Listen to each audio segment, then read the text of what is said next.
Target's partnership with NYU Tandon continues to grow and evolve.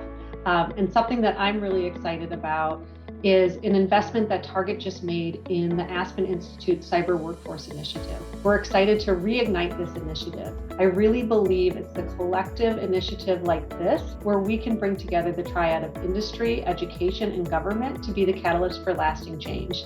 Together, we'll look at educational practices and how we make cyber education more accessible to more people. We'll look at industry practices and the need to have the right programs in place to make cyber jobs more accessible to more people. And we need to commit to continuous investment in our cyber talent to enable progression in skills and capabilities. These collective commitments will be instrumental to increase the cyber talent population and bring more diversity into the cyber talent population and keep that talent in the industry.